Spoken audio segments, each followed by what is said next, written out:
What do you put on there? Like, would someone who's never made a plan, like, where would they start making a plan?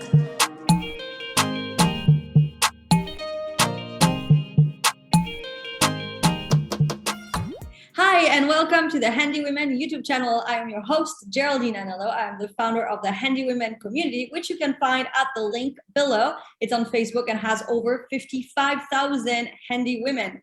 Our mission at Handy Women is to inspire and empower women with tools. And to do that today, I am going to be speaking with Savannah Martin. Hi, Savannah. Hi, how are you? Good. I'm so excited because I understand you built a liquor cabinet from scratch and then repurposed it into a plant and living room cabinet. So what made you want to build your own cabinet instead of buying one already made? Well, I love building things myself, and I was really in the mood to build something, and we were moving into a smaller apartment that didn't have as much cabinet space, so I decided to build a cabinet to hold our liquor bottles and stuff, so that's what I did. I designed it in a 3D design program and went from there. So you had to design it first. Why? Is it just to make sure of the height of the bottles, or did you like already have things in mind outside of the liquor bottles to have there? How did it work? Yeah, I had like a general design idea that I wanted, but I'm a very visual person, so I just wanted to build like a 3D model so I knew exactly what it was going to look like and I could get the dimensions right. And I did measure like our tallest bottle to make sure it would fit in there. And so, yeah. How long was it just to make that plan? The plan only took me like maybe a week or two to do, just, after work every day. So yeah, that didn't take me too long. What do you put on there? Like, would someone who's never made a plan, like, where would they start making a plan? I started with the box. I just made like a square and, I knew I wanted a couple of shelves inside, so I planned for that and I sketched it up on paper first before I got into the computer program. But yeah, I just had a general idea and I just got in the program so I knew it would work and I made tweaks as I went along and it ended up working out. What sorts of tweaks? Well, when I got in there, it was just basically figuring out like the heights of the shelves and getting those right, just figuring out like where to center them at and just the different heights and stuff. What's the center of what? So like I have a shelf kind of in the middle and then I have another piece of wood separating that. And then I have like two smaller shelves. So just figuring out the dimensions for those. Yeah. What did you have to take in consideration for those measurements? Is there anything related to weight or it's just height? It's mainly just height, and I had to take into account the thickness of the wood too. So when I was doing my dimensions and planning it out, I accounted for that. Were you starting your plan with a specific wood in mind, or did making the plan lead you to find the perfect wood? I actually researched like the different thicknesses of wood, and I mainly based it on price. So I wasn't wanting to spend a ton of money, but I wanted something that would last. What wood did you end up getting? Oh, Lord. I honestly don't remember, but it was from Home Depot. Okay. And what, just to finish up on that planning stage, because I just love that you did it so meticulously. What is the advantage of using a computer program to do the planning rather than just keep it on paper? I think with the computer program, it was easier for me to go back and like double check dimensions and links, and it was easier for me to make adjustments and rework the design as I needed to. I didn't have to like erase and completely redraw it by hand. Got it. All right. So now your plan is ready. You went and bought the wood, or you ordered it? No, I went to Home Depot and I bought the wood, and I bought it. I specifically designed it because they sell it in like sheets of wood. So I designed it for those sheets so I could fit it in my car. So I planned ahead that way. And then I just went and bought the wood and the screws and the knobs. So you already knew from your planning how many knobs and how many screws you needed? Basically, yeah. I just bought like a big pack of screws because you never know how many you're going to need. And did you buy what kind of screws? Because I'm always facing them and I love screws. They're just so fun. There's so many sizes. And it's always like, well, which one, Yeah, I used wood screws, but I made sure not to get ones that were too long so they wouldn't go through. Whenever I was doing like the sides and stuff, especially when I was building the doors, I just made sure not to get ones that were too long. Did you buy the wood pre-cut for your project? I know you mentioned size, or did you bring it home in the size that works from Home Depot and then you cut it yourself? No, I just brought the wood home in sheets and then I cut it at home by myself in my apartment. So that's always my follow-up question is like, okay, so you have a yard to do all this cutting, you didn't. So do you have the table to do the cut? No, my dad actually bought me some foldable sawhorses. So I just set them up in my living room and I had hardwood floors. And so I would like cut a piece of wood and then I get out the vacuum and vacuum up all the sawdust and everything. Oh my goodness. How hard is it to cut wood, first of all? It's not very hard, but I would, one thing I would do differently is get like a better setup because I was just using a circular saw and I was just kind of trying to keep it straight. So like all the cuts aren't perfectly straight. So that's something I would definitely change. Did you use clamps at all? Yeah, I had clamps and stuff. And even with clamps, keeping it straight is hard. Yeah, just like the actual saw itself, keeping it straight was hard for me. All right. Yeah, I wonder if there's a specific like saw technique. You know, like how when you go with the chef to like cut an onion, they're gonna like immediately take your hand and reposition it around the knife, and you're like, how did I ever like cooked for 20 years without this specific position? Maybe there's a specific saw position, you know. That's something I think I still need to learn. Maybe it's like, well, I'm a musician, and so for example, like with a bass player, there's two hand position. There's the over the bow and then there's under the bow, and there's like an English technique and a German technique. I wonder if it's the same with the saw. It's like, if you come from Russia, you use a saw like this. In America, it's like, I don't know. I don't know. Could be. If you're watching this and making fun of me for my ignorance, please comment on what was the answer, or if you've seen people use funky ways of using their saw. Okay, so when you were cutting, did you cut all the pieces and then build, or did you cut as you were building? So you're like, no, I'm doing the back, no, I'm doing the sides. Yeah, I built the basic like outside shelf first. And so I cut all those pieces and then I did the inside shelves next and then I attached those. Yeah, because how do you keep track of them all? Did you write down with a pencil what they were meant for? I did. I wrote like front, back, side, shelves. So, and I even wrote down like the dimensions of them. Ooh, that's so smart. Okay, and so because when you're cutting them, do you put a whole pencil line through? Yeah, I did a line all the way through. And do you erase them after? I tried, but I do it pretty light, so it's easier to cover. Mm-hmm. And you do it on the inside, I assume. Yes. Okay. I try to, if I remember, if I get it right. How long did it take you? I mean, is there even, I'm saying on the inside, but is there even an inside and an outside? Like when you buy it, how would you tell? I mean, it's the same. I don't think it really matters. I just paid attention to like if there was any like imperfections on the wood that I didn't want to show on the outside. I made sure to put those like on the inside. That makes a lot of sense. Okay, so how long did it take for that cutting process? The cutting probably took maybe a week to do, I guess, to get everything right. And I had to go back and get another piece because I had messed up. So that took a little longer. What kind of a mess up? I always love learning from mess ups. I just cut the wrong size. I think I meant to cut it like vertically and I ended up cutting it horizontally or something like that. It was just one of those silly mistakes. There always are on there. It's always one of like the mistakes for handiwork. It's always after the fact, like, how did I even not think about that? You are not alone. If you're watching and you've made a silly mistake, tell us in the comments because we've all been there. Let's say the truth. Okay, so you finished cutting. What did you do next? Did you paint next? Did you build next? So next I started building. And I started with the outside shell and then I tried to insert, like I put the inside shelves together and then I tried to like insert them in, which I would do that differently the next time because it was kind of difficult. So I kind of had to force it in. I guess my measurements were a tad off, but I got it in there. So you think it would have been easier to put the shelf and then build the thing like the other side as you went? Yeah, I probably would have just had like the one side panel and then attached like the inside shelves and did the other side panel probably. Mm-hmm. Okay, and then when did the doors come about? The doors were last. I made sure I had everything else done. I had the doors last and I actually used a Craig Jig to attach the panels together. I What is wish I would have had something to get a 45-degree angle, but I don't have that tool. what is a Craig Jig? Because to me it makes me think of a dance, but I don't assume you put it together by dancing in front of them.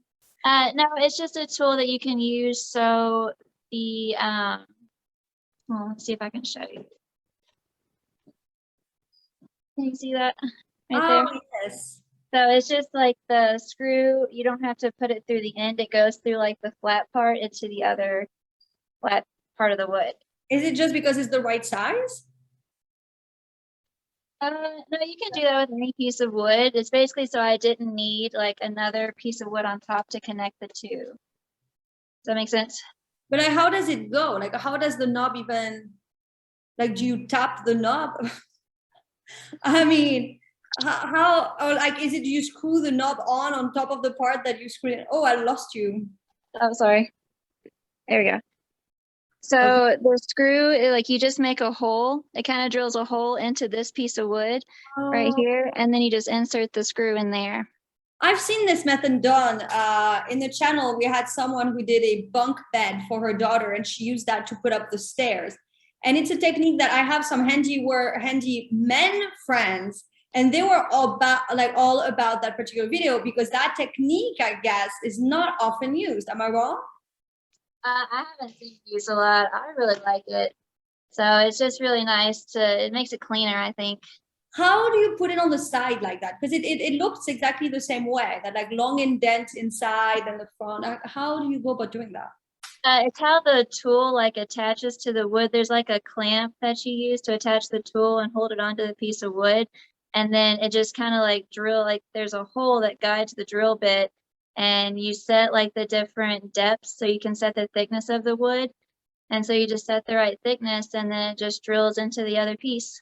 That's so cool. And all of that for the same type of screws, or you use different kind of screws for different parts? It works for any kind of wood screw or any kind of screw, I guess. But in your particular project, did you use the same kind of screw the whole way, or did you change them up depending on what part it was for? No, I think I pretty much use the same kind of screw.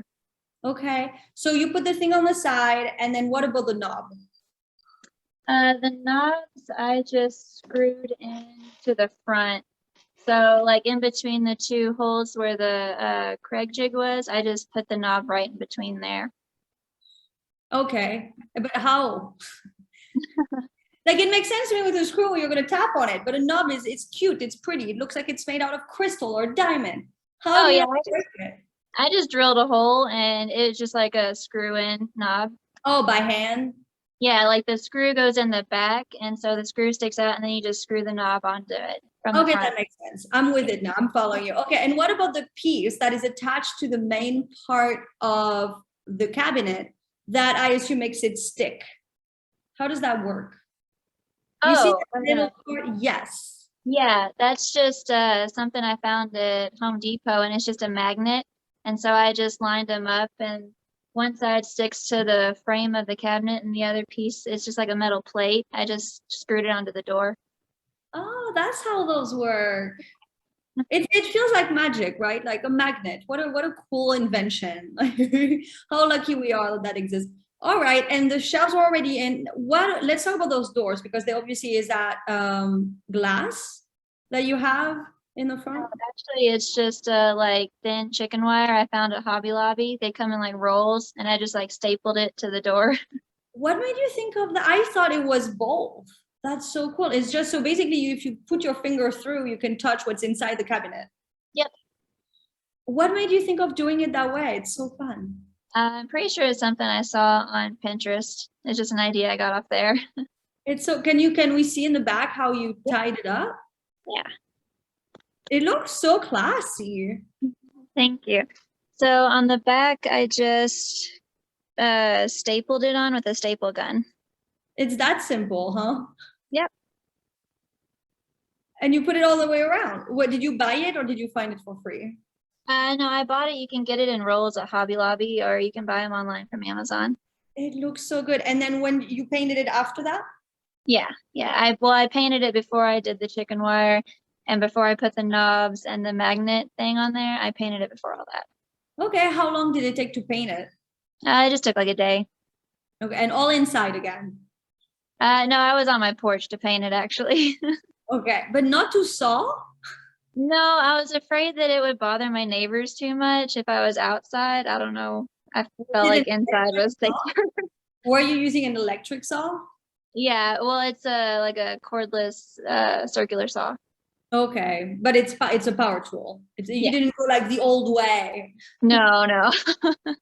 Okay, that makes sense. I see. All right, so you painted outside. What? How many layers? I did at least two, maybe three, but I did the kind that had the primer included, so maybe Oh, only two. Yeah. oh, how convenient is that? It's like Yeah. two-in-one shampoo and conditioner. Yeah, exactly. That's it, just two layers, not anything after, protection, something. Nope, it had like everything in it that it needed. I wish I could remember the brand I used, but I don't. We're I living. got it at Home Depot though. Okay, so let's look at it. What about the feet? Can I see the bottom of it? Is it sitting flat? Does it have a little bit of a, No, it's oh, so I pretty. have Look at these feet. yeah, I got those at Home Depot too, and I just they just screw right in. Really? Can we see under? Like, can it, like I don't know. Let me try. See if I can put my another one, camera. like the knob where you just turn it around? Or Um, I feel like my face is touching the carpet. yeah, right. I had it the wrong way. All right. Aha, there. Oh, it's so easy. It screws on the side. I don't know why I pictured it would be underneath it like the knob, but no, of course we don't need the aesthetic part. Yeah, no, there's like a plate that you get that you screw into the corner of the cabinet, and then the leg screws into that plate. And when did you do those? Those are the last thing I did. So I painted those and did that very last. After the door, after the chicken coop, after everything. Yeah. Ooh. And did you have to measure them so they were each on or it's just as long as they were on the corners, you were good? Yeah, with the plate, it made it pretty easy to line it up with the edges and stuff. All right. Were you nervous when it came time to actually put liquors in there? No, I was actually really excited to finally decorate it because I built it and then I didn't get to decorate it until after we moved. So I had to wait a couple weeks. So it was Oh, nice the when I finally got to. suspense. And now it's a whole other use. Can you tell me about this new use you have for it? And if I can see it maybe in its entirety?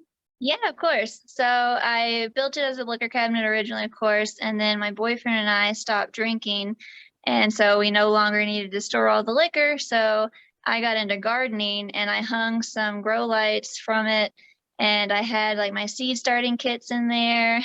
And but once those are done, it's kind of just turned into a storage decorative cabinet now. But I'll show you. Yeah. Did you have to change the shelves? Did you feel like you should? Oh, it's so pretty. Look at that. Look at No, that. I didn't. I didn't change anything. I did when I had the plants in there. I had the grow lights hanging from my wine glass rack. Did you add those were the wine glass racks. That's true. Yeah, I got those off Amazon and just screwed those in. How did you screw them in? Are they on the sides or are they Just on the top, right there. just one screw? Yep. Oh, wow, that's easy. Okay, great. And then you repurpose that from wine racks to, what did you call it? What did you do with your plants? It was just like a grow shelf for my plants. I had a grow light stuck to the top of this shelf too, and so I had plants down here as well. That looks so good. How many years has it been now?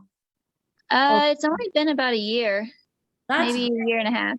It looks brand new and it definitely looks store-bought because it's so beautiful. I mean it in a compliment. It just Oh, looks thank you. beautiful. So classy. And it fits that size of that wall perfectly. Yeah, it's been great. It's been pretty convenient.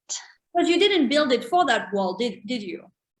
No, actually, in our old apartment, we didn't get to see it in person, but in the pictures, they had like this archway kind of cut out. And so I was like, well, that looks about 3 feet wide. So I built this to kind of fit in that archway. But when we finally got in the apartment, it was too big. So had to find another spot. And here it's perfect because a little bit longer it would be too long and a little bit too short it wouldn't fit quite right. This is just perfect. Yeah. Yeah, it turned out pretty good. Amazing. Congratulations. Thank you. If you're watching, write in the comments, did you ever build your own cabinet? Would you, now that you saw this? What do you think? What's the part that scares you, or what's the part that you think you would be really good at? Let me know in the comments, and make sure to like and subscribe for more. Thank you so much, Savannah. Thank you. Bye. Bye.